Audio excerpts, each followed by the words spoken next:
Olá, meninos! Aqui é a professora Clarissa Colares e nós vamos dar início a mais uma aula de Sociologia. Essa nossa aula é referente ao dia 11 do SAI e terá como temática o processo de socialização, que encontra-se disponível no módulo 4 do seu livro didático. O que a gente chama de processo de socialização, gente? O processo de socialização corresponde ao modo onde a gente vai interagir uns com os outros em sociedade e, através dessa interação, a gente vai começar a assimilar algumas expressões culturais, símbolos e formas de comunicação do grupo social ao qual nós fazemos parte, tá?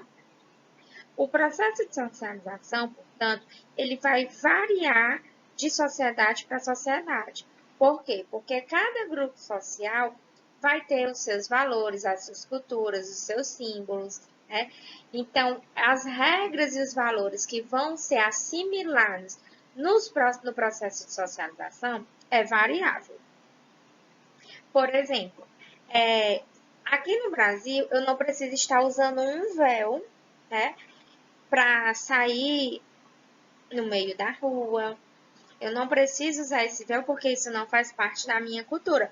Mas se eu estiver no Marrocos, eu vou certamente ter de utilizar esse véu, né? Então, nesse sentido, a socialização ela é entendida como um processo onde nós vamos assimilar padrões sociais, como é o caso do véu. Então, nesse sentido, a socialização ela não é exclusiva da família, mas ela é também um processo de coerção social, onde, através das instituições, das leis e das normas, vai se exercer uma pressão para que a gente adote determinados comportamentos. Um sinônimo para a palavra socialização seria interiorização, né? Esse processo de internalizar, trazer para dentro essas regras, essas normas e esses valores. E esse processo de interiorização, ele começa exatamente quando a criança deixa de receber ordem dos adultos e passa a fazer aquilo que se espera socialmente sem que seja necessário uma ordem. Quando isso acontece, a gente diz que a interiorização das regras, ela aconteceu.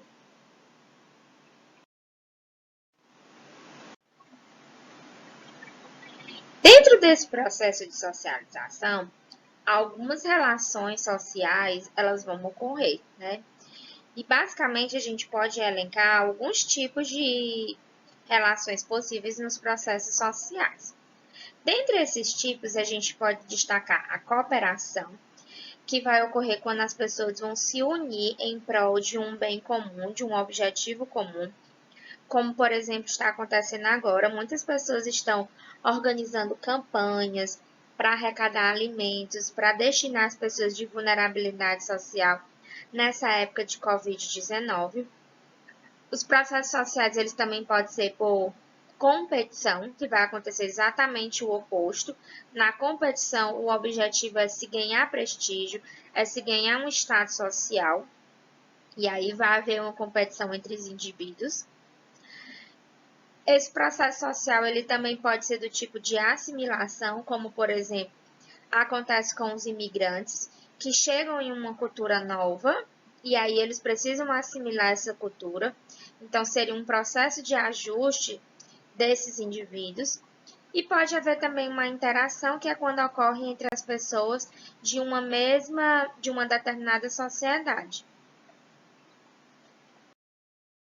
Nós temos na sociologia um sociólogo chamado Erving Goffman, que refletiu a respeito dessa questão do processo de socialização, da internalização dos padrões de uma determinada sociedade, e ele destacou sobre a questão dos gestos.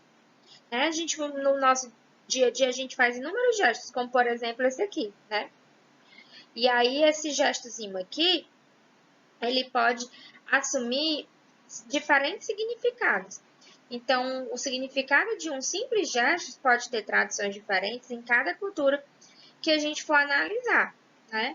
Então, esse gestozinho aqui da mão fechada com o dedinho apontando, o polegar apontando para cima, ele pode assumir diferentes significados, como por exemplo, no Japão, se eu fizer esse gesto, vai representar o numeral 5. Se eu fizer esse mesmo gesto na Alemanha, aí eu já estou me referindo ao numeral 1. No Brasil, né, na nossa sociedade, vai representar que está tudo certo, está tudo ok. Já nos Estados Unidos, se eu faço esse gesto, eu estou pedindo carona. E na Austrália já vai ser um gesto obsceno. Então, como é que a gente vai internalizar essas questões desses gestos, né, os significados? Através do processo de socialização. Uma outra temática que está intimamente ligada à questão do processo de socialização é o isolamento, né? Então, a falta de contato, ela resulta num isolamento social. E esse isolamento, ele pode ser tanto um corte total das nossas comunicações, como também um corte parcial, né? Esse isolamento, ele também pode acontecer com um indivíduo, com um grupo, com os membros de uma religião ou até mesmo de uma sociedade inteira. Analisando sociologicamente a questão do isolamento, a gente consegue perceber que, na maioria das vezes, o fator principal para o isolamento social é o preconceito. Um grande exemplo de isolamento social atrelado à questão do preconceito é a Ku Klux Klan, né? Que infelizmente ainda hoje sobrevive, né? Essa organização ela foi criada em 1965 nos Estados Unidos com o objetivo de oprimir fortemente os afrodescendentes, né? A ideia era impedir a interação social deles. A ideia também era lutar para que os afrodescendentes não tivessem o direito de adquirir propriedades, o direito de votar. Muitas vezes esses afrodescendentes, esses afro-americanos, eles eram violentamente reprimidos, havia o uso da força física para evitar essa interação social e praticar, portanto, o isolamento. Gente, deixo para vocês o exercício da página 41. Façam, que na próxima aula a gente vai fazer a correção desse exercício. Por hoje é só. Um grande beijo, tchau, tchau e até a nossa próxima aula.